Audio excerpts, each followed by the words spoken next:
Okay, everyone, it's already on my computer, 8:31, and more people are logging in, but we have to start. I see even the name of someone who sent me an interesting email. He wants to know when we're done this series. This series will take us a while.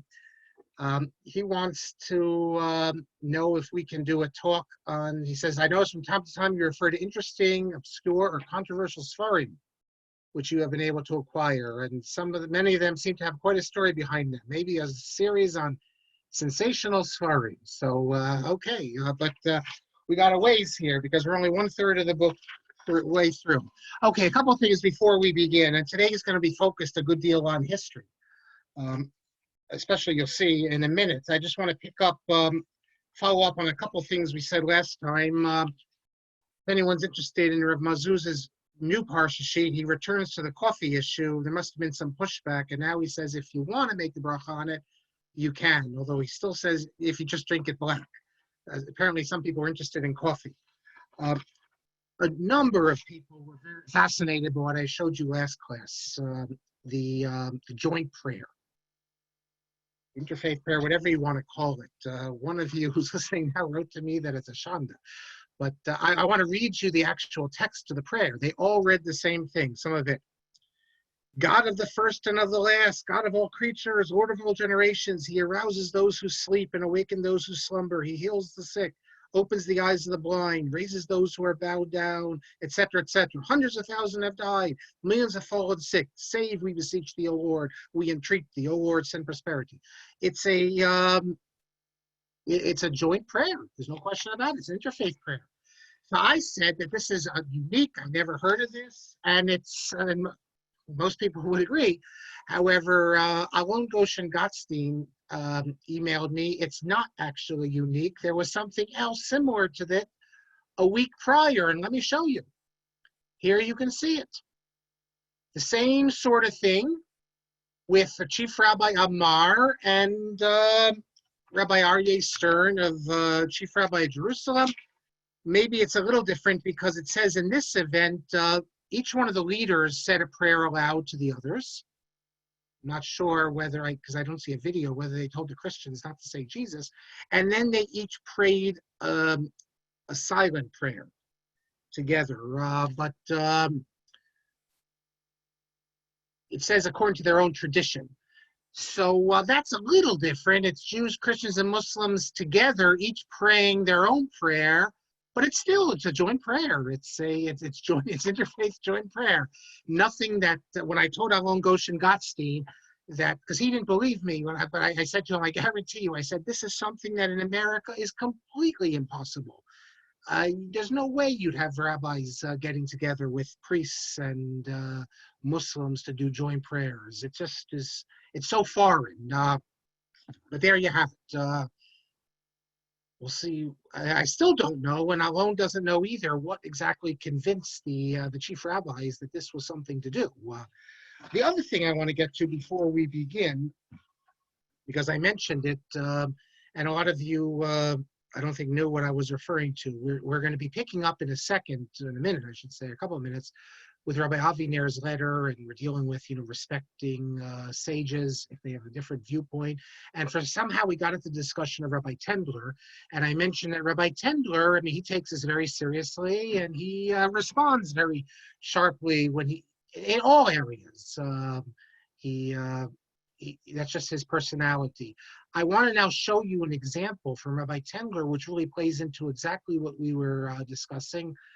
And I lived through this because it relates to the funeral of Rabbi Soloveitchik. So let me, there were probably some of you who were from Boston who were there. I was at the funeral. Rabbi Soloveitchik died on Erev Shabbos. It was the 9th of April, 93. But since it was Friday, the burial and the funeral and the burial was on Sunday. Now, Sunday was Erev Yom Tov, the last days. So many people came. YU chartered a plane. People came up, and yet there were people who could not make it there. For example, the Feinsteins, they couldn't get there, I guess, before so they would come. There was after the Shiva, there was an event at YU. So I think both David and Reuven Feinstein were there, and others. However, there were also those who refused to come. There was an actual boycott, which apparently came out of Philadelphia, not to go to the funeral. Now, this was all covered in the Allgemeiner Journal. The Allgemeiner Journal doesn't exist anymore other than the online version, which is just a very good site to find out, it's all English, to find out Israel news. But the Allgemeiner Journal used to be Yiddish, and then it became Yiddish and English, and I was learning Yiddish at the time, so I would buy it every week at the Israel Bookshop in Brookline. But the English section was more interesting because it was like it was a mix of Chabad, modern Orthodoxy, and they covered all this. And they covered, unfortunately, I never saved copies of the newspaper articles, all these. They're not, I looked at Harvard. Harvard does not have those. The only place probably get them is at the Allgemeiner offices because it's not online. But they covered the whole dispute over the Rav's funeral, the boycott. Not only did they cover it, they even printed a letter from some guy explaining why they didn't go to the funeral and it was not appropriate not to go to the funeral. Everyone was outraged, but Mrs. Tversky said, I remember, she said she doesn't understand the big deal. They didn't respect her father in his lifetime. Why should they respect him afterwards? And then Rav Aaron Soloveitchik wrote a piece, a long piece, in which he attacked this person and explained who the Rav was. This is a very important historical document. For some reason, I never saved it. I wrote today to Rabbi Chaim Soloveitchik in Israel, that's Rav Aaron's son. He doesn't have a copy. I wrote to his brother, Rav Yosef Soloveitchik, who I hope has a copy. His brother is the one who put out the volume on Rav Aaron, the 2 volumes with all the historical documents. I can maybe speak about that book another time. It's an incredible book because he publishes all the documents, even the stuff attacking his father. It's a very interesting, important document dealing with the disputes in Skokie, etc. But maybe he has it. I hope someone has it because it's, as I said, it really puts for Aaron, although at the funeral, he said he's not going to talk about the issues. He did end up criticizing the right wing, although he said that if I was in their place, maybe I would have done the same. You can even hear it online. They have an audio on the YU Torah website. But in the article, he really goes to town attacking figures who don't show respect to his brother. Okay, so that's immediately after the funeral. And then there was the issue after that of the Jewish Observer. That's the official publication of the Aguda. Now, the Aguda is going to have to say something about the passing of Soloveitchik. The same problem they're going to have with this, they're going to have with the Lubavitcher Rebbe, who dies shortly after that. So they publish a little article, which I'll show you in a second. And then Rabbi Tendler, who's a big Talmuder of Soloveitchik from the early years, was outraged. And I'm going to show you what he says. It's relevant also because the very issue we discussed last week, if you disrespect the sage, if you degrade a sage, although I don't think this is degrading, what we're going to see, it's disrespecting. We saw what the halacha is in the Rambam. Now, I also didn't save this, unfortunately. I don't know why I didn't save this. Fortunately, someone actually put it online, and even there's a link to it. If you go to Rabbi Soloveitchik's Wikipedia page, there's a link to it. That's the way I was able to locate it. Now I'm more careful. I save all these sorts of things. It's very easy to save it now. You just make a PDF. But I want to show you now the, hold on, I want to show you quickly what he wrote. Okay, so let me enlarge it here. It's here's the review, the eulogy. We don't need to look at the eulogy per se. We'll see what Rav Moshe Tendler says, but already you see it's Rabbi Joseph Soloveitchik Zichrono Livracha. We know in that world, in the Haredi world, everyone gets Harav, Hagon, etc., etc. He only gets a Zal, Zion Lamed. That everyone gets that. No Zatzal, no. So where do you publish if you want to publish an attack on the Jewish Observer? You publish it in the Allgemeiner, which love to cover this thing. Now, I have to say that Rabbi Tendler's response is way over the top, and I don't think it's really appropriate. But it's an interesting historical document, and only this year did something come out relevant to this. So I can send this to if anyone wants to. I mean, he says in the second paragraph, Well, he identifies himself. Why did you permit N. Wolpin, who passed away last year, to soil the pages of your official publication with the denigration of the greatest Rosh Hashiva of our generation? That's Rabbi Nissen Wolpin. And then he quotes the Gemara, which we mentioned last week. The Talmud gives the following definition of an apikoros. Who is it? One who degrades a scholar. That's the exact question I asked Rav Aaron Soloveitchik. How are you supposed to treat these rabbis who degrade Rav Soloveitchik, Rav Kook? That was the issue I wrote to Rav Henkin about. That's the issue that we're in the same discussion with Rabbi Alvinir that we'll get to in a minute. Rav Henkin's attitude was also like Rav Aaron Soloveitchik today. What are you going to do? You can't put everyone in a chayrim, but Rabbi Tendler he uses this Gemara. As I said last week, people will use it when they want to, and he uses it, and he goes, and he does. I mean, there's no question that what he says is correct, although I said it goes over the top because, granted, they're not giving the Rav the respect he deserves, but that doesn't mean that they're degrading him or tearing him down. I think actually the worst thing they said is as follows: when in the article they write, here it is. Where is it? First column. When his father, Rav Moshe, passed away in 1941, he succeeded him as Rosh Hashiva in Yeshivas Rabbi Yisrael Chanan, where he had profound impact on the thousands of young men who passed through his classes. That's when he passed through his classes. They're trying to turn him into a professor, not into a Gadol B'Yisrael giving shiurim. So, of course, Rabbi Tendler picks up on this. The Snyder Marc, students who pass through his classes, tries to portray a professor-student relationship, not a Rebbe-Talmud bonding. No one ever passed through the Rav's classes. The fire of Sinai burned so brightly, etc., etc. And look in F, the evil in Wolpin's heart finds clearest expression. He goes on and on. So that's the article. It's both the eulogy, if you want to call it that, of the Jewish Observer. Look, they had to say something. But on the other hand, what could they say? In the right-wing world, it's very strange because they have a hard problem praising people who are to their left. They have no problem, because you're going to say, well, it's against Das Torah. But it's more simple. It's not so simple. Because the Satmar Rebbe is also not in accord with Das Torah. Das Torah means the Lithuanian Das Torah, and yet they recognize he's not, but they still respect him and give him the kavod. But to the left, there they have a very difficult problem. They can't recognize that.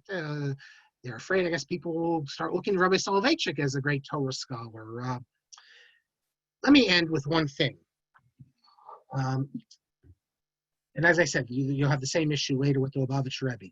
So Rabbi Tendler portrays him as terrible apikoros for dealing with the Rav that way. Everyone was disappointed. They didn't go as far as Rabbi Tendler. Very disappointed in the YU world, especially the right-wing YU people, because they thought that at the end here, at least they show respect to Rabbi Soloveitchik, which they didn't. What no one knows, or well, I'll tell you now, you'll know, but only became apparent in the last year, this book came out. It's called Sarat Eish. It's by one of the close confidants of Rav Shach. Now, after the information that's in this, I think we have to give the Jewish Observer a lot of credit, believe it or not. Because if you open up, because who was the Gadol then? The Gadol was Rav Shach. And he was determining policy. If you look in this book, I'm going to write about this in the future blog post, on page 475, he tells us that when Rabbi Soloveitchik died, it says Rabbi Soloveitchik, knew that the great rabbis didn't approve of Rav Soloveitchik. I hate to say it. These great rabbis who didn't approve of him, leaving aside Rav Shach, who didn't approve of him, but he was a really great one. All the other great rabbis, you could put them on one side and put Rav Soloveitchik on the other, and it's not even a comparison. And they're all forgotten, and Rav Soloveitchik, of course, lives on. Rav Shach was more substantial. I think there's also a personal dilemma with Rav Shach. Rav Shach's son ended up leaving Israel and going to YU, where he studied for a degree at Bernard Revel. So there was a personal thing that his son did not follow in the yeshiva path. So maybe he blamed YU. But what does it say here? Rav Shach ordered that the Haredi newspapers not mention Rav Soloveitchik's passing at all. And therefore, in Yated Ne'eman and all these places, you won't have any example of this. It goes further. I hate to say it, but I'll read it. They asked for Shach, is it possible to at least just print a note that the grandson of Rav Chaim died without praising him? And then he answers, Rav Chaim shept sich mit him. Rav Chaim is ashamed of him. And then it says that in Jerusalem, his students and the Briskers, the Soloveitchiks in Jerusalem, organized a hesped for him. Because the Soloveitchiks in Jerusalem, although they had different hashkafa, they had a lot of respect for him. So this is the Briskerov's family. They're the more extreme Shach. They're anti-Zionists, etc. And it says he got very angry that they did this, and that he got very angry at one of the members of the Briskerov's family who said, well, it's mishpacha. When you read this, now you understand what happened. The Jewish Observer did something, the Agudas Yisrael of America did something which is almost unheard of. They refused to listen to the Das Torah of Shach. Because Rav Shach said, don't put anything in. When you look at it that way, I think you have to see that they were doing the most they thought they could do under the circumstances. But it's an unbelievably brave act of Rabbi Wolpin in his world to say that I'm not going to listen to Rav Shach, and we have to write something. So when you see it this way, I think it comes out very different than we thought for all these years. Not happy. I don't think anyone can be happy looking at the eulogy, but unless you think it's better to have nothing, which I don't believe, and subsequently in the Haredi world, they become much more open to Rav Soloveitchik. There's a whole thing in Mishpacha with Rav Shechter, and you have Rabbi Muslim's yeshiva, which is not just in the Haredi world, they're with the Peleg. So grand, they reinterpret the Rav their way, but at least his name is no longer Pasul. So I think, I hope you find that interesting. Okay, let us now pick up where we were. We're in the middle of the letter on page, if you have the book in front of you, page 125 from Rabbi Aviner. Just to show you Rabbi Aviner again. Aviner, the interesting person in many ways. There he is. There's two sides to him. On the one hand, he has a very gentle side and one who appeals to lots of people. On the other hand, he says some very extreme things. And he's explained, well, I'm saying it for those who listen to. He has children. Of his 9 children, 5 of them are not in the religious community anymore. And apparently they claim it's because he was very open-minded, didn't try to indoctrinate them. So the whole thing is, it's a really interesting person, and he has a lot of interesting things to say, even if you can't accept them. I mean, some of them are just are a little bit too extreme, I think. Okay. Now I want to, okay, so let me stop sharing this now. If you recall, the first paragraph is Rav Aviner made the case even stronger than Rabbi Henkin, that we have to respect all Gedolim, all great Torah scholars, not just Gedolim, Torah scholars. If they say something that degrades one of our sages, we have to rebuke them, but you still have to respect them. You can't respond in kind, as we saw Rabbi Tendler did, which is what the Gemara says to do. He says that you can't, and later on he's going to explain, just like Rabbi Rav Saran Soloveitchik and Rabbi Henkin, that if you do that, everything will collapse, so we won't have any peace. So then I asked him the following question. I said, this is where we ended the last class, and this will take us into history as well. I received your letter, and I'm still confused. How can we respect people, even Talmidei Chachamim, who degrade Gedolei Yisrael? It's known that there are Talmidei Chachamim who degrade Rav Kook, and then I cite a book, Lehilchot Tzibur, page 118, and I'll tell you in a minute why I cited that, and he's going to respond to this. And then I said, certainly Rav Tzibur Kook, the son of Rav Kook, his Rebbe, Rav Aviner's Rebbe, didn't respect him. Satmar, who degraded his father and other Gedolim. Okay. So I said, see this book, Lehilchot Tzibur. Lehilchot Tzibur is with Tzibur Kook, and it's his public declarations over many years. What I said, and I thank Shmuel from Ottawa for emailing me. I can't see your letter email here, but I said that Rav Kook is probably the first one to use the term Hochot Sibor the way he does. The phrase actually appears, if you look in the Gemara in Shabbos, Kuf Lamed Tes Lamed Aleph, it says, Marzutra says, Ebo Talmidei Chachamim Shemalamdim Hochot Sibor, that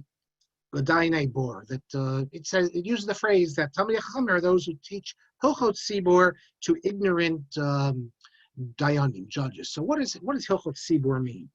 I'm holding a Sansino in front of me. It says the laws of the public, and in their note there, probably laws concerning communal matters, the imposts for levies for communal and charitable purposes, just matters that concern communal things.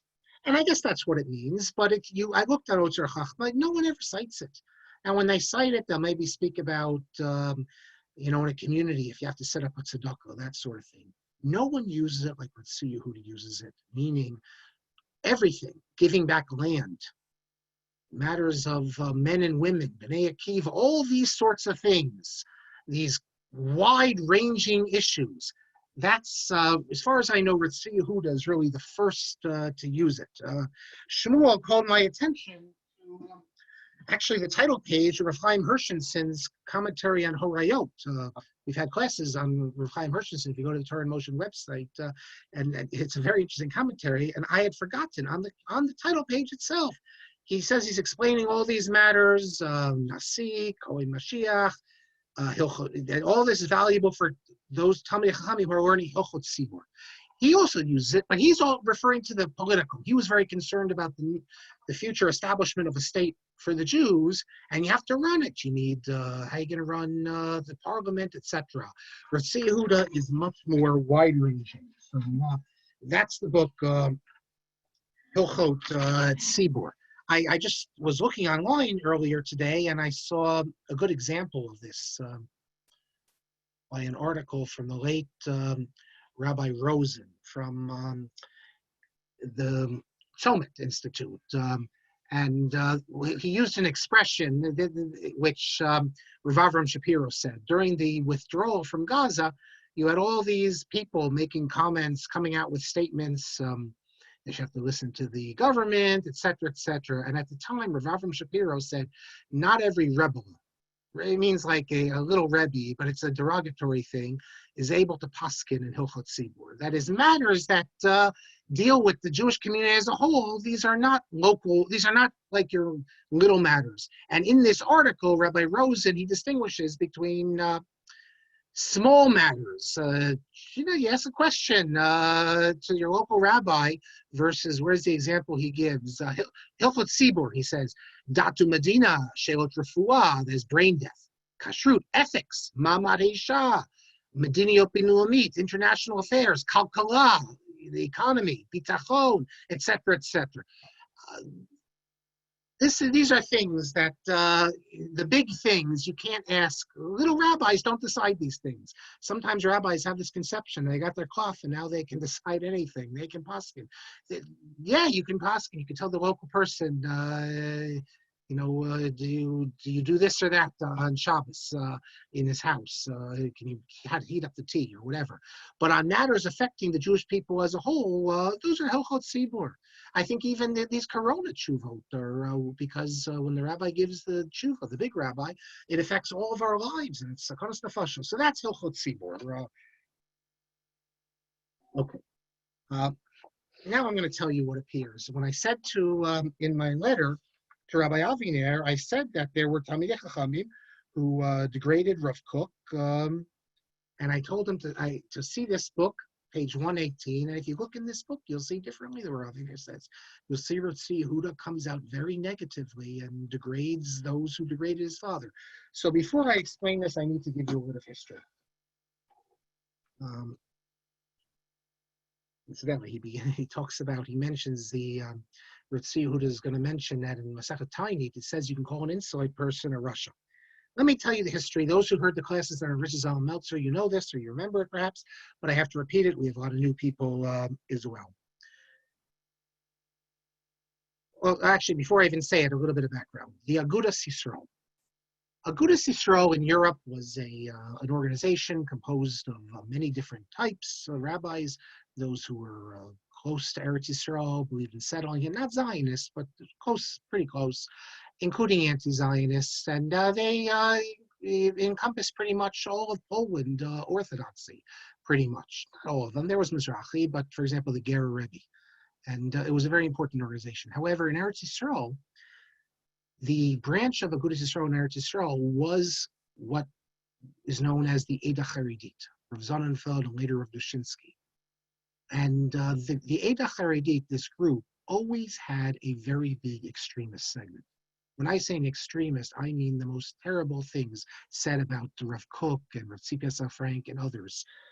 And the rabbis in Europe didn't know what to do with it. And it got so bad when the Lubavitch Rebbe went to Israel and met with Rav Kook, they put up signs against him. When the Ger Rebbe went, they put up terrible things. They didn't know what to do about them. What happened over the years was that as more and more people from Germany and from Poland went to Eretz Yisrael and they saw these fanatics, they wanted nothing to do with them. And this then led to a break. And Agudas Yisrael decides to go to be part of the state.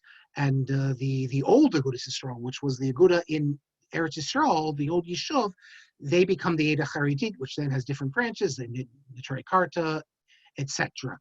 But you have this strange situation where Agudas Yisrael, which is like a mainstream organization, their branch in the land of Israel, which had great Torah scholars, but was also had, including it, all sorts of fanatics and irresponsible people. They were sending out newsletters to Europe. They're called Tzirei Agudas Yisrael, a number of them, the youngsters, these hotheads. They were involved with the Diskin orphanage, with the most unbelievable disparagement and degrading of Torah sages. And the Aguda in Eretz Yisrael couldn't do anything about it. Why? Because it was very incestuous. They all were related to each other, and they were afraid. Well, first of all, they were related, so they had these family ties, but they also were afraid if they throw these people out, then they're going to come after them. It's very similar to the Democrats today and Ilhan Omar. We all know that they could not even come together to condemn anything she said when her anti-Semitic statement. It's always hard to condemn people who are in your group. So they remained part of Agudas Yisrael, and this is the history. If they ever write an honest history of Agudas Yisrael, they have to deal with this, that this was part of the Agudas, of the Aguda. In 1932, Shushan Purim, a group of these Tzirei Agudas Yisrael, so you're talking about people 15, 16, 17, 18, but young people, hotheads. They weren't only young. Sometimes they got older, they also remained this way. Amram Blau from the Trei Karta is part of this, is in the Aguda. A group of Tzirei Agudas Yisrael members meet at a show in Jerusalem. It's in the area of Batei Broida, it's called, for a Masiva, a Purim feast. And one of the things that happened there, and people had been invited to it, there were ads, signs put up, that they were going to do a court case, a psak din, called, then this is the name of the play they were putting on, psak din leitsanata de avodah zara v'amizrayim. They're putting on something about avodah zara. I don't know, what does that mean? It's going to be a play. Well, it turns out that at this play, they have the Beis Din, and Rav Kook has a part. Rav Kook is put on trial for his heresy and idolatry. And in the end, Rav Kook is sentenced to death, and the sentence is carried out, and he is shot. Because he can't, we don't have, I guess, Daled Misos Beis Din anymore, so instead you have to kill him some other way. So he's actually shot. They a fake gun, and Rav Kook, and they shoot him. The response to this was severe. In Europe, when they heard about this, they didn't know what to do. People saw this as an indictment of Agudas Yisrael in Jerusalem, and the assumption was that the young people doing this were just expressing the views of their parents. And this was seen as just a continuation of what Agudas Yisrael as a whole in Jerusalem, extremists who were part of Agudas Yisrael, were doing to Rav Kook. The Aguda leaders in Germany and Warsaw were furious. Poland, Warsaw. Poland, Warsaw. The Kollel, the people who were supported, who had come, they even if they weren't supported, they were associated with Poland. They were Gerach Hasidim, associated with Poland. They publicly identified with Rav Kook and invited him to speak to them, and that was really the beginning of the end of Agudas Yisrael as a unified group, because all these Gerah Hasidim started giving their alliance to Rav Kook. To Rav Kook. Now, who was front and center of, well, I'll get to this in a second, actually. 2 months after this, Rav Eliyahu Klatskin, the Lubliner Rav, I shouldn't call him the Lubliner Rav, he had been in Lublin, he was in Mariampol, actually. Mariampol, the Lubliner Rav, we speak of Mayor Shapiro. Mariampol, remember we spoke the other day about names that have Christian terms to them? We saw Calavera, Calvaria, but Calvary, but Mariampol was named after Mary, and no one had a problem referring to that. He died, and Rav Kook was set to deliver a hesped. The same crazies prevented the coffin of Rav Klatskin, who had connections to the Eidah Haredi, from being brought into the courtyard of the Eitz Chaim Yeshiva. Now, after the trial of Rav Kook, as it were, Rav Yisrael Zalman Meltzer and Rav Mordechai Mordechai Epstein published the following letter. You can see it in many places, in which they write to Rav Kook and they say, you should not be concerned that they were pogea in your kavod. The disgrace is only for them who did this. We're distressed by the great hefkerus. It says, shall be Isra Bizayon Torah, the Talmidei Chachamim, etc., etc. And he says, we can only be comforted that this was done by tzeirim, who are not responsible for their actions. Nevertheless, Rav Yisrael Meltzer used to daven at the shul where this event took place. And when the shul refused to take action against the people involved in the trial, he stopped davening there. Among the people involved in this was this man. I don't know if any of you,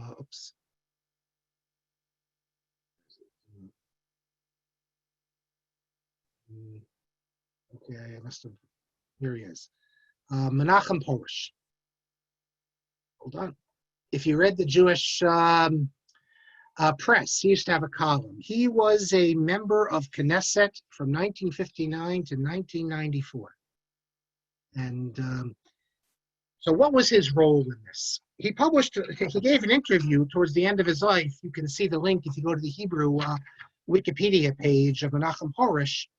He has a whole interview and asks about this because it's famous. And he says, Lo yariti b'Rav Kook, because the story is that he was the one who fired the bullets, who killed Rav Kook. And he says, however,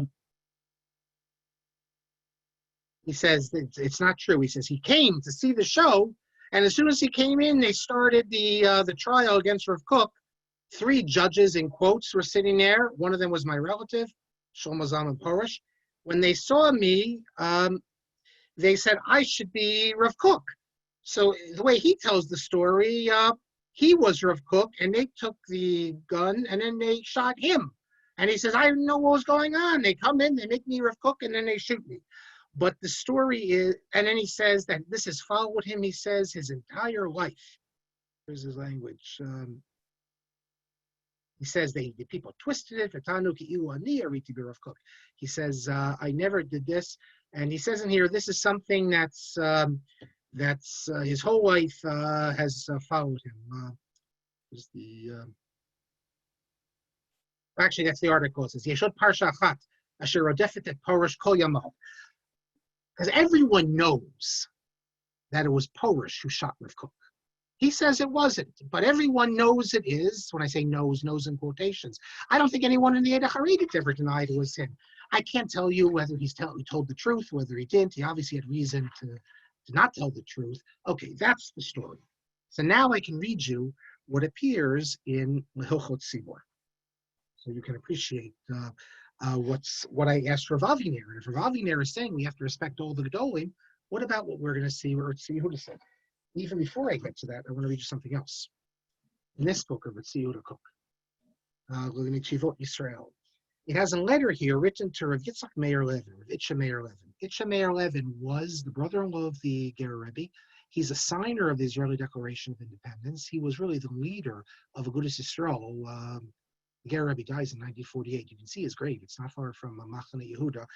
But Itcha Meir Levin, more than anyone else, is responsible for bringing the Agudas Yisrael into the Israeli government. He was the first minister. In fact, after him, there wasn't an Israeli minister until Litzman, who is with us now. He was his first minister. He was first minister of health. Wasn't such a good minister of health. He apparently didn't follow all the rules himself. And that was a big deal because the Aguda, after Levin, refused to have a minister. So now they have a new policy. They believe in having ministers. Itchamer Levin was responsible more than anyone for bringing the Aguda into the Israeli government, agreeing to go along with it, to be part of the state. He signed the Declaration of Independence. His attitude always was, we served in Warsaw. I think he was in the Polish parliament. We could be in the Polish parliament. Certainly, the Jewish parliament is not worse than the Polish parliament. It might not be better, he thinks, but it's certainly not worse. And he did think it was better. And in the fights in the 40s about whether there should be a state, Aguda should support a state, you had Yaakov Rosenheim in America saying no to a state. They were terrified that as soon as the state of Israel was declared, the secularists would force all the religious kids into secular schools. And therefore, they didn't want a state. When they knew a state was coming, Rosenheim said, well, let's have Jerusalem remain independent. They really, this also has to be part of this history of Aguda. Aguda, one part of it, the American branch, opposed the state, but Richard Meir Levin supported the state. And you can look in Fold's book on Agudas Yisrael, the politics during the mandatory period. There are letters. He got access to the Aguda archives, strong letters from Levin telling Rosenheim to stop this. Who gives Rosenheim the authority to talk? The Agudas Yisrael is supposed to be led by the Moetzes Gedolei Torah. And after World War II, the only Moetzes Gedolei Torah was in the land of Israel. So how can Rosenheim, who's a balabas, he's not even a rabbi. You look around, people talk about Rosenheim, they always refer to him as Rabbi Rosenheim. He's a balabas. So what does he get to go in front of the Anglo-American Commission, say whatever he says and other things? So Richard Meir Levin, Zionists should look very fondly upon Richard Meir Levin because he was responding. Aguda could have gone a different way. So he invites, this is a letter in 1954.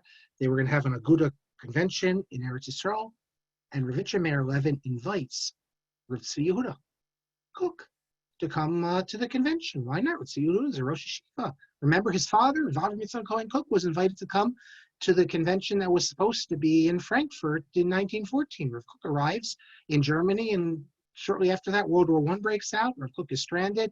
He makes his way to Switzerland, where he's 2 years, and then he goes to London, where he's the Rav Machzikei Hadas. So there was a long connection between the Kook family and Agudas Yisrael in Europe, that is. And the Ger Rebbe was quite friendly with Rav Kook. So I understand why Richard Meir Levin would invite him. Richard Meir Levin wanted a big tent. So this is in the Tshuvot Yisrael, volume 2, pages 558 and on. So he writes to him very nicely, but he says that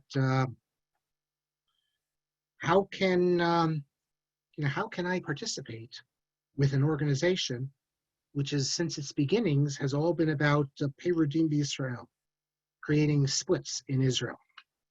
And then he says, he elaborates on that, and then he says that the sages tell us that if you disgrace a Talmud Chacham, there's no refuah for your makkah. That's in Masachet Shabbat.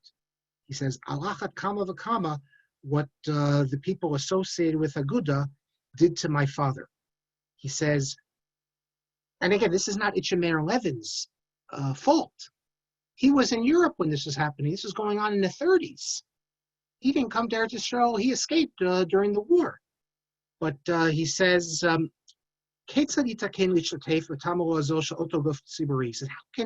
how can I, he's speaking in third person, he's saying, how can I participate with this organization? We won't even say the Aguda, Oto Guf Tziburi, which in its name and with its flag publicly did the Avodah Hatmeya, the impure work for many years.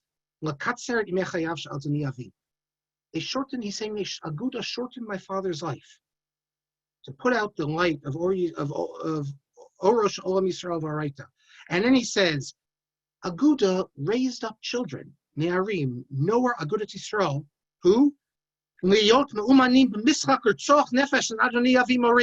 To do this thing. Remember, he's remembering this now, it's 22 years later, where they put my father on trial and executed him. And people were invited to see this. And this is what he says. Asher me'azad hinam lo nishmu. From then, 1932 until now, we have not heard from Mitzad Oto Guf Tziburi, from the Agudas Yisrael, from the office, the main thing. Afilu shum divrei chadar avidu hazeh. No apology, nothing. He's speaking about the truth is that in Europe you did. All the local branches of Agudas Yisrael expressed themselves in the newspapers how outraged they were. But it is true that the national branch, the international Agudas Yisrael, they had this thing called Avada Poel, never condemned what happened there. And the reason they didn't condemn is because their attitude was they wanted to do it privately. They wrote private letters to Rav Sonnenfeld and their Moshe Blau in particular that you have to stop this. It was Moshe Blau they wrote to. You have to stop this. They thought that the only way to solve this was quiet diplomacy. But this is a fact. I'm sure the Democrats said the same thing about Ellen Omar, which that was the issue. But the Republicans have this problem also. It's not so simple to condemn people in your camp. But that is what Rav Kook is referring to. And as I said, if the history of Agudas Yisrael is ever written, they will have to deal with this, that Agudas Yisrael was never able to condemn publicly what was going on in its name by its representatives in Eretz Yisrael. Now we get to Ritzi Yehuda's letter, which Rav Aviner is going to have to reply to, because if Rav Aviner says you have to respect all rabbis, even if they degrade your own rabbis, what does he do about this? So this is a letter. It relates to something Porush said against Rav Goren. And he begins by saying that I was shocked to see the disgraceful things that this Chatzuf, Porush, said. So he says, according to the sages in Tractate Ta'anit, you're allowed to call him a Rasha and to hate him. If you look there, it says that people who degrade sages, you can do this too. And he says, Rashi says there, even though it says, Rashi explains that although we have to love all Jews, someone who degrades Torah sages, there's no obligation to love him. The country is supposed to hate him. It's these sorts of texts is the reason why I had to ask Rav Aaron Soloveitchik, what do we do with that? And Rav Aaron didn't give an answer. He simply said that today's day and age, everyone's going to be hating everyone. We can't do it. His attitude was the Rambam wouldn't say you have to do this today. It only applies in an era when when Jews basically get along and you have some heretic who's saying terrible things. But I don't know.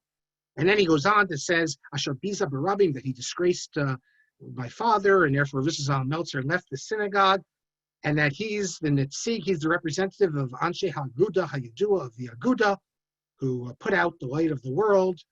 He shortened his life. Now, then he goes on, he moves to a different person. Rav Aviner doesn't get this. He thinks that the whole letter is about one person, Polish. It's not. It's about someone else. I sort of maybe I could say I apologize, before in the 9 days to be speaking about this history, but it's part of Torah history as well. There's another person. Rav Aviner doesn't get it, and that's this person. Let's see. Moshe Blau on the left. The brother of Amram Blau, who was the head of the Aguda. On the right is Yitzhak Breuer, Dr. Yitzhak Breuer. They're testifying before the Anglo-American Committee on Israel, which met in America and also in London. They were in London. Moshe Blau was the political leader of the Aguda. And although in his book, he wrote a book about, like an autobiography, he refers to Rav Kook. He calls him Rav Kook, but and I think from my understanding of this time, he's not like his brother. His brother was a complete fanatic, and anyone who would agree with him is a heretic, Amram Blau. His brother becomes the head of the Nidrei Karta. Moshe Blau dies in 1946 on the way to Israel for some Aguda business, also involved in rescue. He presided over the Aguda, which did all the terrible things to Rav Kook. Again, all these placards, there's a book that has all the placards. It's like 5 volumes. They were put up, some guy collected, he tore down and collected all these placards that are put up, and then he donated them to the Hebrew University, and they published a whole book of like 5 volumes. you don't think when you see these things that they're of any historical importance. They are of historical importance. Now we can write the history of the polemics against Rav Kook based on that. I even used one of them in my book, the last book, Changing the Immutable. So we have to be very thankful for the one guy who saved all these placards. And the people putting up these placards were members of the Aguda. They were members of the same shul. They all davened together, and they were never expelled, never anything like that. And don't judge someone until you're in their place. If I'm a member of that shul, we have people doing crazy things, maybe I would just say, well, it's not my business. But I guess Rav Yehuda felt as a leader, he has to do something. So what does he say? He then starts speaking about Moshe Blau. He says, but in his journey, B'shlichus Aguda, he says, Rav Kook said about him, about Moshe Blau, the one on the left, that the land would spit him out. V'zendit kalem, and he says this happened because he died in Chutz La'aretz. He died. Moshe Blau on the left did not die in Israel. He died in Italy. And Rav Yehuda refers to this as, he says he died. He says he died in the shadow of Oto Ha'ish Hayadua, of Jesus. In other words, you have to know what he's referring to. In Italy, Rome is the center of Catholicism. So he's saying that Rav Kook's curse came to fruition because Moshe Blau died. He died in Chutz La'aretz, and then he goes on and says, "Dino Shemavaza." If you the law of one who disgraces a Talmud Chacham is borer or muchat mefurash halacha pesuka. He says it's clear in the halacha. He says, "Look in the Shulchan Aruch, Reish Mem Gimel and Yeridea, that he's manuda or muchram, that he's put in cherem, and there's a curse on him. Varehu apikoras muchat, and he's a complete heretic." And he goes on that the Hashem is careful about the tzaddik, kavod of tzaddiki more than his own kavod. So here you have very harsh things from Tzvi Kook said about Porush. Porush is not a gadol, but he's a rabbi. Blau was a rabbi. And attacking him in the most degrading way because he claims that both of them are heretics. Why are they heretics? Because they degraded Rav Kook. In the case of Moshe Blau, we don't have anything per se written by Blau, but Blau allowed Rav Kook to be degraded. Don't forget, Dahan. You know who Dahan was? Israel Jacob Dahan. It's the first Jewish assassination. But he, part of his life was about degrading Rav Kook, and he was killed by the Zionists for a different reason, because he was trying to stop the creation of a state and had contacts with the Jordanians and the Saudis and everything, and he was a journalist, and he was able to propagandize against the Zionist dream, but he also was part and parcel of the machine to degrade the Rav Kook and the others. So I asked Rav Aviner, what's going on here? You're telling me to respect everyone. Are we really supposed to respect those who degrade Rav Kook? Look what Rav Tzvi Yehuda said about those two. Doesn't that apply to the others? So let me read you what Rav Aviner says. Rav Aviner published this letter, the two letters to me, in his Sefer Chai Yovam. He obviously thought it was important for other people to hear as well. He says, She'ela kasha ma'od. He says, this is a difficult question. And he says, on the one hand, there's the very harsh matter of disgracing a Talmud Chacham, Bizur Talmud Chacham. But on the other hand, if we allow everyone to be, if they degrade us and we degrade them, if we each start degrading each other, chas v'shalom, then the whole of Judaism will turn into a great fire, because we're always going to find examples. You're going to degrade this person, and then they're going to degrade your person because you degraded him. There's not going to be an end to it. And then he says, we don't have a heter, therefore, to degrade any Talmud Chacham, even if he degrades another one. Even if he's supposed to be put in Chayrim. That is, a Talmud Chacham who degrades another Talmud Chacham should be put in Chayrim. But we can't degrade him, he says. And then he quotes the Rambam that a Talmud Chacham who you're supposed to put in Chayrim, the Beis Din doesn't go quickly on this. Take your time, because we don't want to put Talmud Chacham in Chayrim. And then he says what he says again. He says, yes, we have to protest, but this doesn't mean that we degrade them. And he quotes a Yerushalmi that says as well that if you degrade Talmid Chachamim, it basically destroys Judaism. And then he says, so. Then he goes on. Rav Tzvi Yehuda related with respect to Neturei Karta and Satmar. which and it was, you have to know what Netrei Karta means. There's different types of Netrei Karta. There's like 3 branches of Netrei Karta. If you live in America, you know the Netrei Karta, this guy Beck, Moshe Ber Beck. I have a couple letters from him. I'm going to publish them one day.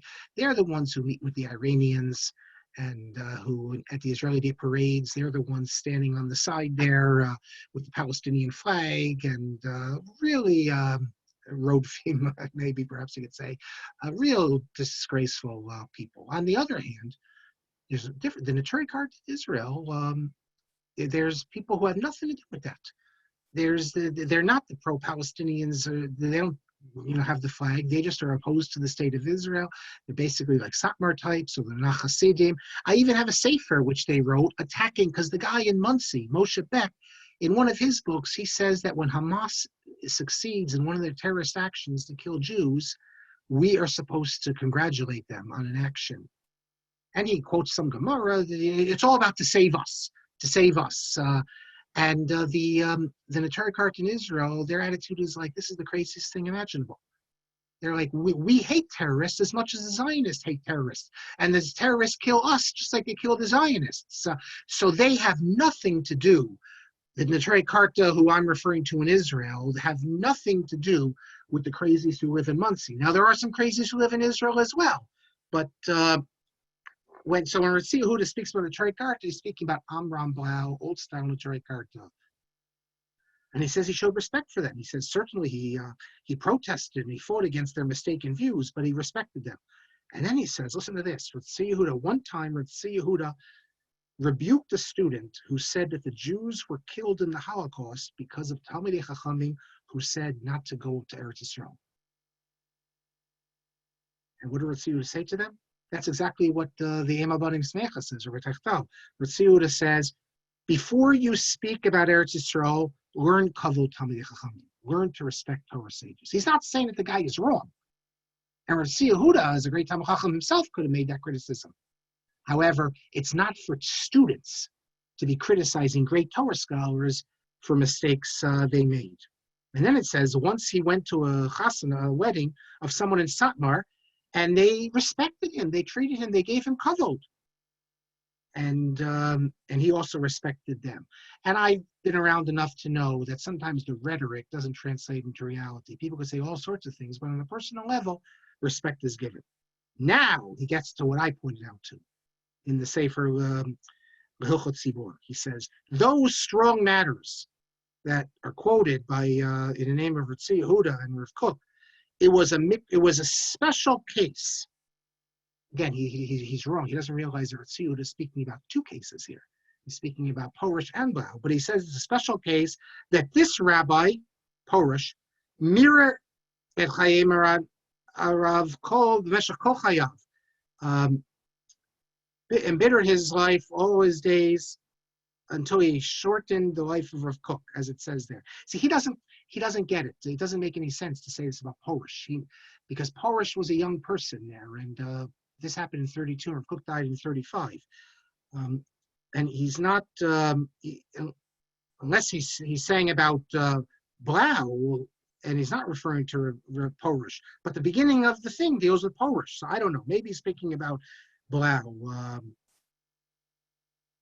Okay, maybe now I'm looking at it, I think he's not even speaking about Porush. He's speaking about Blau. And he says he organized him terrible things, and therefore a ruling went out that he's a chatzuf and a rasha, and you can't give him kavod.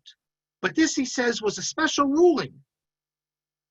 But in general, he says, Anu tzirei atzon, we, the small people, we have to respect all the leaders, even if they make terrible mistakes and they disrespect sages. We have to respect them all, even though we protest. So basically, Rav Aviner is saying, as a rule, we need to respect all Torah sages. Yes, the Gemara and the Rambam and the Shulchan Aruch that say if you degrade a Torah sage, that you are to be degraded. You're not supposed to be regarded as a valid rabbi. That is not actionable, except in special individual cases where the great rabbi says that in this case you apply it. You wouldn't see this from the Rambam. In the Rambam, you'd assume that if someone degrades your Rebbe, you're supposed to assume that this person is no longer a valid rabbi anymore, because he's been mavazat Talmud Chacham. But we've seen now 3 tshuvot: Aaron Soloveitchik, Rav Henkin and Rav Aviner, they say the same thing, and two of them, the first two, Aaron Soloveitchik and Rav Henkin, especially stressed the fact. Rav Aviner also stresses it, that you can't do this. There'll be complete chaos, because I hate to say it, there are a lot of rabbis who spoke negatively about Rav Kook.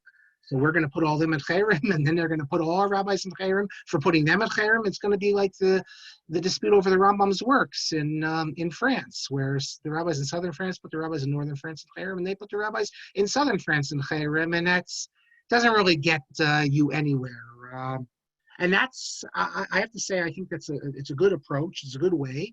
And as Rav Henkin says at the end of his tshuva, it's better to be the one who is degraded than the one who degrades. And I can tell you that Rav Soloveitchik had this approach as well. The story was told by Dr. Levovitz, who was a macher in Boston in the Maimonides school, that he once was coming to the Rav's house, and coming out of the house was one of these Eida Haredi people, who they come to Israel. They might have come to your house to collect money. And he didn't want to give, obviously, to give to these people. And the guy showed Levovitz that the Rav had given him money. So Levovitz went into the Rav's house, very upset. How can you give money to them? He said to the Rav, and this is Levovitz told the story. You know that if you ever go to Israel, you know who's going to be at the airport holding signs saying, Soloveitchik, go home? It's those people. And the Rav smiled and said, and again, this is exact words that Levovitz said. The Rav smiled and said, yes, but he promised me that he wouldn't use my donation to buy signs. So the Rav's attitude was like, they were coming to support poor widows and orphans. You can do that. And we know that Rav Kook, there's a number of cases, there are stories of people, they needed Rav Kook's help because Rav Kook had access to the High Commissioner and other things, and they're going abroad. They needed to raise money for all sorts of reasons. But these were people in the Aguda circles who had degraded Rav Kook, but they had to lower themselves to go to Rav Kook to ask him for a letter of introduction. And Rav Kook again and again would do that. Moshe Feinstein did things like that for crazies who attacked him. We do see that the great Torah scholars are able to put this aside, and even people who did bad things to them, they seem to be able to, and I'm not saying these people came and asked them for forgiveness before no, they don't ask for forgiveness. They come and ask for the help without asking for forgiveness. And yet we see that they do put this aside, and basically, you're a healthier person if you're not attacking the others. So, and as Rav Kook said, that ma'at or dochar bechoshech, and the base of is destroyed because of sinat chinam, needless hatred. Rav Kook says it's going to be rebuilt because of avas chinam, needless love. What is needless love? According to halacha, you don't need to love those people. According to strict halacha, they said terrible things about great rabbis and other things. You don't need to love them. But Rav Kook says you still should love them, even if technically you don't have to. That's avat chinam. I just think it's a better way to live, and I know my Satmar friends agree with me when I say that, you grow up in that community, the chinuch is just a terrible chinuch. The whole chinuch, and they hate it. They tell me how much they hate it. It's all about this heretic and that heretic, and you have to hate this one and oppose this one, and what type of education is that? How you raise people with such negativity, and it's a terrible thing. And unfortunately, there are groups that are raised, which they try to raise them like this, and it works. But the people I know in those communities, they've been able to emancipate themselves from that. And they're still in the community. But it doesn't change the fact that you look in the literature, it's all about hatred of this person, hatred of that person. Pick up a Satmar newspaper each week. It's always about another apikoros, another this, and of course, then they turn on themselves. When you're done hating the outsiders, then you turn on yourselves and you kill this Satmar and that Satmar. So I think it's an important lesson that we don't want to fall into that trap, despite what the halacha would seem to say, that and it's never been activated, really, this halacha. You look at the Emden Eibshitz disputes, that means Rav of Emden said his thing and Yosef said his, but they didn't then all fall into line with Europe being split, each one regarding heretics. Most people had just ignored it.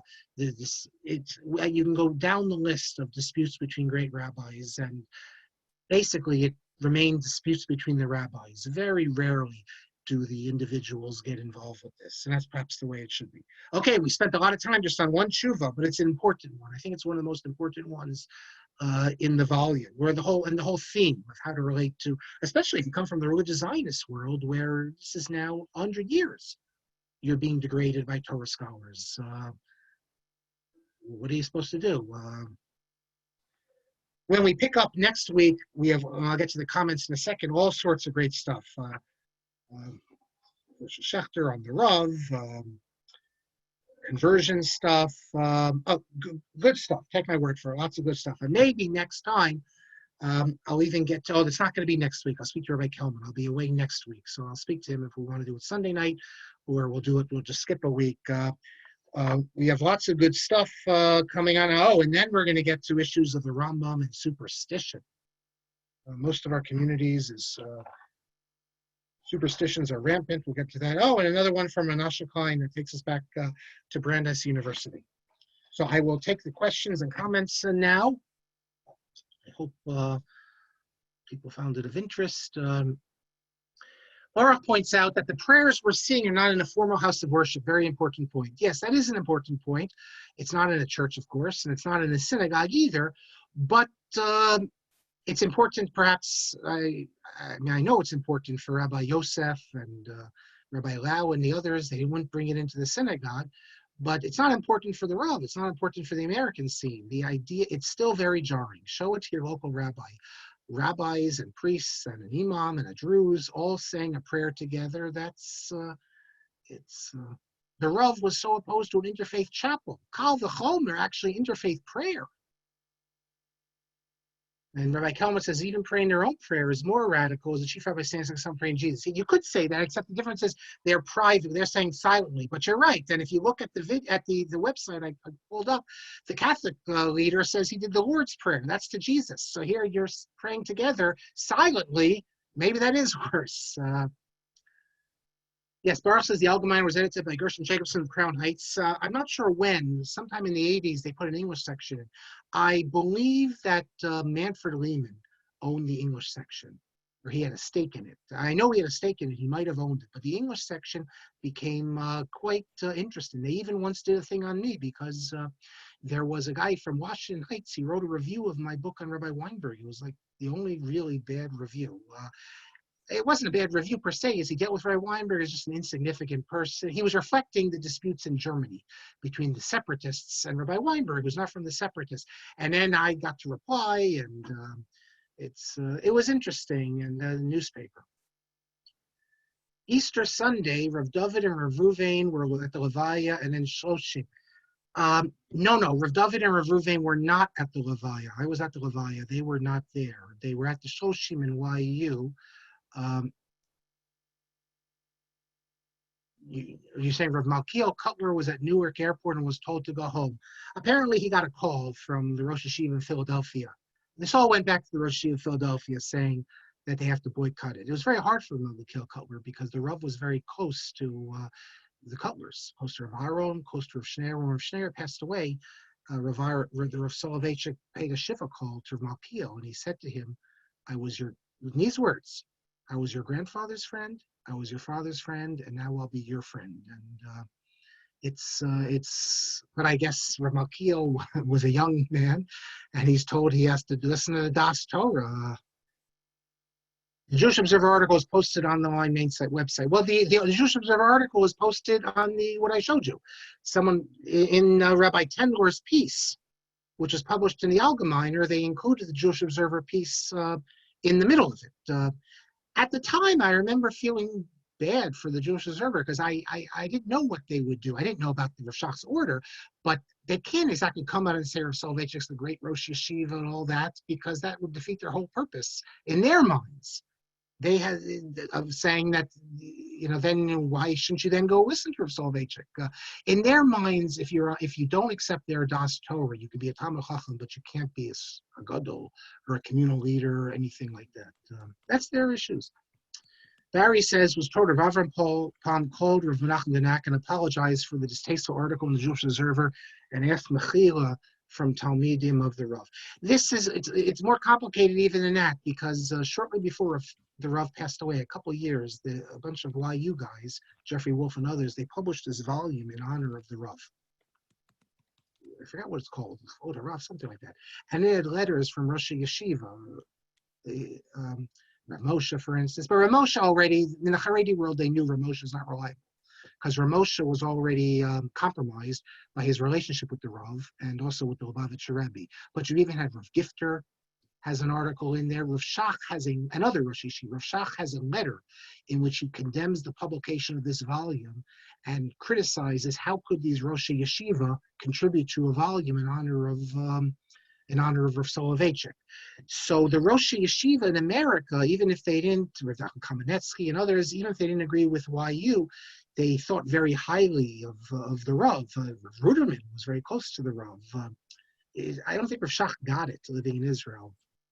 Oh, Menachem Butler posted an iconic photo of the funeral here. Please send that to me, David, because when we close out, I'm not on it. The funeral was in Maimonides, only the special people, old-time Boston people, Kos Talmidim of the Rav, old rabbis, etc., were able to get into the shul. The rest of us, they set it up in another auditorium, a video feed, and the only person who spoke was Rav Aaron Soloveitchik. And at the time, there was great dispute going on in the Soloveitchik family, and he called for peace. I don't know if that's in the transcript, but you can hear on the website, he said, now is the time to put away machlokas in the family. Just Rav Aaron spoke. It's a very interesting hesped on the Rav. And then they sat Shiva. Rav Aaron sat Shiva together with the Twerskis. That is, the Lichtensteins sat with the Twerskis, and both Rav Lichtenstein and Professor Twersky tore Kriya. They regarded the Rav as their Rebbe. And I went to the Shiva house once. I wouldn't have gone just to the sake of going, because I was in the Rav's shir the last year, and I knew Professor Twersky, obviously. Actually, let me take that back. I probably would have gone just for Professor Twersky, because he was sitting Shiva. He wasn't really sitting on the floor. He was sitting like a quasi-Shiva.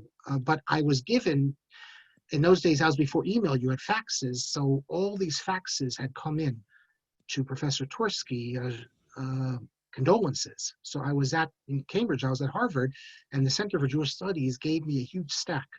And they asked me, could I take it over to the house? So I brought it to the house, all the stacks. The letters just coming in, to the family, and Rav Aaron was there, sitting on the floor, and the two sisters were there. Chaim, for reasons if you know the families, was sitting somewhere else. And then he went back to New York. David Lukens was there when I was there. David Lukens was quite close to the Rav, and that was I could tell more later about also another time. Baruch says Zal is higher than Zatzal. Well, today it's not. Today it's not. In the past, Hillel doesn't need Gadol Rabban Shemov. Hillel doesn't even have a title. But today you give Zatzal, and you don't just say Harav Zal, you say Hagon, Harav, this. In Rav Shach's letter, in which he criticizes Rav Soloveitchik's Zionist writings, he puts Aleph Hey, Aleph HaShalom. Aleph HaShalom is even below Zal.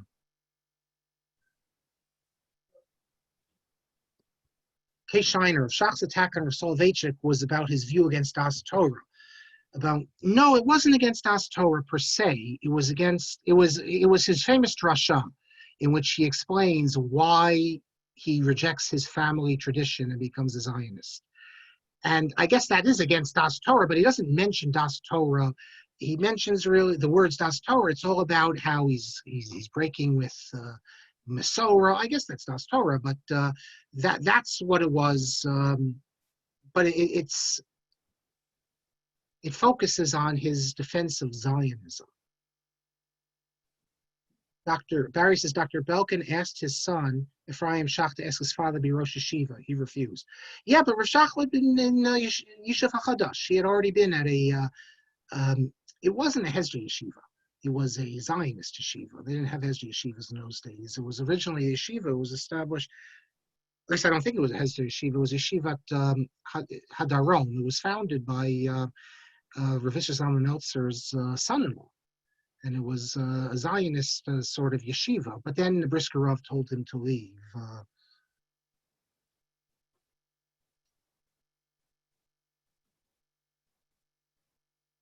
Yeah, it's true that the Rav's position is censored. Yeah. Harav Hagon Hagadol. The way they distinguish it now is Harav Hagon is not the big title. If you see someone Harav Hagon, everyone gets Harav Hagon. Even I get it in this book. Hagaon Harav is the title, is the better one. But if you want to move beyond that, there's Maran, there's Hagaon Amiti, etc., etc. Gavad is Gona based. Yeah. Let's see, just a few more things. Shmuel says he thinks it was Sirei Agudas Yisrael who quipped, not Herzl, not Kook. It could have been the Sirei Agudas Yisrael was, they were the troublemakers and they were carrying on constantly. And when you know who was not in their camp, all the people today that the Haredi looks to, Rav Yashu, Rav Shlomo Auerbach, Tugachinsky, none of them were in their camp. It was the Hungarians and the Prussian. And there's no problem with the people like Rav Sonnenfeld and his based in, other than the fact that they did not feel it was important to do what needed to be done to stop them for the reasons we spoke about. And they couldn't have stopped them anyway. Had Rav Sonnenfeld turned against them, then they would have turned against Rav Sonnenfeld. The Ger Rebbe was fine until the Ger Rebbe came to meet with Rav Kook, and then the Ger Rebbe, they put out placards against him. So these were crazy people. Yes, Rav Nachum Porash's son Meir is a current MP from Aguda. I believe him. You know what? My attitude is I don't really care what Menachem Porush did. If he shot Rav Kook, he was a kid. He was, how old was he? I'll tell you how old he was right now. Not that it was a good thing, obviously. It's a terrible thing, but he's born in 1916. So that would have made him 16 years old. The rest of his life, he didn't live like this. He showed respect, other than Rav Gorin, that was a different issue. He showed respect for the chief rabbis, assuming that he did pull the trigger or not. He clearly regretted what he did. I don't think we can start judging people their entire life.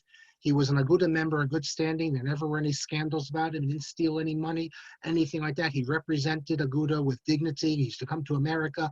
He spoke English. He represented them with dignity. He is someone to look up to, and in his youth, he's not the only one who in his youth did a terrible thing, and he didn't do what his other members of his family did. When the great break came, he went with the Aguda, and he accepted the state. He didn't join the Eda Haredit.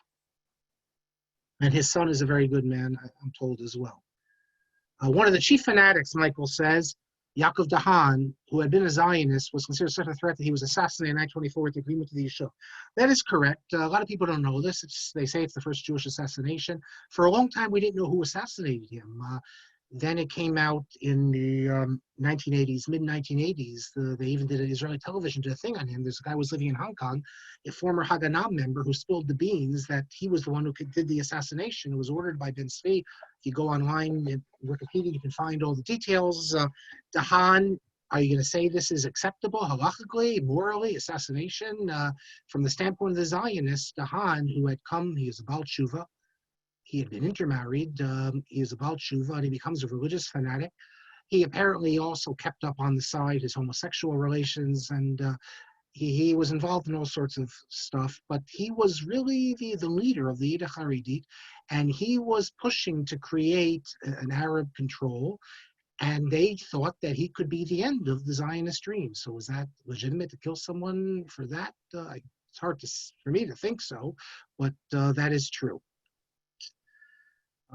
Someone texts me privately that prior to Rav Israel Rosen's statement about Rebelach, which was first said, incidentally, by Rav Shapiro, Rav Lichtenstein was forced to respond to the statements of a member of his kollel who had made statements prior to the Rabin assassination. And Rav Lichtenstein acknowledged that the person who said this is a Talmud Chacham, but he referred to him as a technocrat of halacha who is unqualified to render decisions on public matters, which is true. Just because you're a rabbi, just because you're a posek, you can decide if this is muktzah.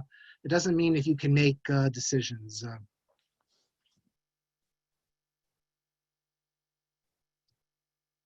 So Paul says he heard that Dahan was killed because he was a pedophile and continued to abuse underage boys. There was a theory that he was killed by Arabs because of that, but now we know that's not the case, that he was killed by the Haganah to get him out of the way. He was killed coming out of Mincha. And there's no question that he was involved with all these homosexual relations. and yet he was Sonnenfeld's right-hand man. In the Haredi world, in the Eda Haredi world, they don't believe this. They think he's a kadosh, a tahor in all ways. The enlightened ones know the truth, and they think that, well, he's a man. He had this unfortunate sideline, but they think he's a sinner like others. But in their literature, they don't say this at all. And if someone wants to justify how you can kill someone because you don't like their politics, let me hear it, because it does seem to be an act of Ritzicha. K. Shiner, Moshe Blau was the father-in-law of Schlesinger of London, one of the most extreme Rosh Yeshiva, who speaks a Satmar and Turin character events. Yes, and he's a Talmud Mufak of the Brisker Rav, this Yaakov Schlesinger. He's not Satmar, but he's involved with them. He's in his mid-90s now. I won't turn my head. All the things I said about the Han, people know about that. Yes, we have poetry from him, Dahan. You can read all about Dahan. When is the book on Rav Kook coming out? The book on Rav Kook was completed the last week, but I still need to review it, read it over, and then I need to send it to two people. There's two people I want to send it to, Betzalel Naor and Ari Shvat, if you know Ari Shvat from Israel, real experts on Rav Kook, so they'll spare me from hopefully from any errors I make, and I don't think they're going to agree with everything I say, but that's okay. Yes, and as Sulzbach points out, he wasn't a pedophile. Michael says, he was a threat to the Zionist enterprise. That's right. That's all correct. You all know what I was saying. Almost done. A couple more. K. Shiner, the person whom the Rav gave money to was Yosef Scheinberger, whose grandson Yehuda Meshizav, founder of Zaka, became a religious Zionist, so the Rav's investment paid off. Okay, I didn't know that was the one he gave it to. If you don't know who this Yehuda Meshizav is, you have to the Eda Haredit, and then it's incredible. Something happened. He changed his view. He came to understand that we're all one people, and he's very much involved now in the organized state, this organization, Zaka, which helps after terrorist attacks and other things. Very interesting. So Mel says, Refresh Shapiro is on at 9 p.m. on Sunday night. Well, I don't know if that's not a reason to come. It just means that if we do it, you can watch it on YouTube, but I don't know. Rav Ruderman, fine. One last thing. Rav Ruderman was very close to the Rav. Please elaborate. The Rav had, his Gabayim said the Rav had two people who we would make sure to call before Yom Tov always. That was Rav Ruderman and Rav Moshe. I'm not sure where the connection to Rav Ruderman came from. Perhaps Rav Ruderman, if you know the history, he sort of was kept out of Agudas Yisrael of having any power. Rav Aaron Cutler was very opposed to the whole system of Ner Yisrael, and that could have been the reason why he found this connection. I don't know of any pictures of the Rav with Rav Ruderman. All I know is that they would speak on the phone, and they had some, I don't even know how often they met, but they had this connection, at least on the phone. But the Rav said about the Lubavitcher Rebbe, he hadn't seen the Lubavitcher Rebbe in like 30 years. He said, with some people you're friends with, you don't need to see them. Before he went to the famous firm Reagan, I think he hadn't seen him since Berlin, if I'm not mistaken. Maybe saw him in the 40s. No, in the 40s. Maybe not. In the early 40s, you have a picture of them. The Rav is sitting at a table together with the Frierdiker Rebbe and Rav Menachem Mendel. So I don't know the connection to, you'd have to ask. He has sons-in-law and children. You can ask Rav Ruderman. I just know that they always would have a phone call to Rav Moshe and Rav Ruderman, and there was a lot of respect. Rav Ruderman came to America because of Meir Bar-Ilan. Rav Ruderman went to see the Kovno Rav, and the Kovno Rav was meeting with Rav Bar-Ilan, and Rav Ruderman had an invitation to come to America, but he wanted to go there to Israel, and it was Meir Bar-Ilan, the Mizrahi leader, who said that who had been in America, he had spent a good deal of time in America, he said America needs rabbis. If you can go there and be successful, go there. In its early years, near Yisrael, could have been mistaken for Yeshivas Rabitzel Chanan and its approach to Zionism and other things. There's a great video I have. I can send it to anyone. You can see it online as well. They interviewed Rav Ruderman a couple of years before he passed away, and they asked him all these things. And when you listen to him, he's like an old Litvak. He's telling you like it was in Lithuania, and you see he's not in with the new Frumkeit. And the guys are not really clear of what he's saying, so they can't believe some of the things he's saying.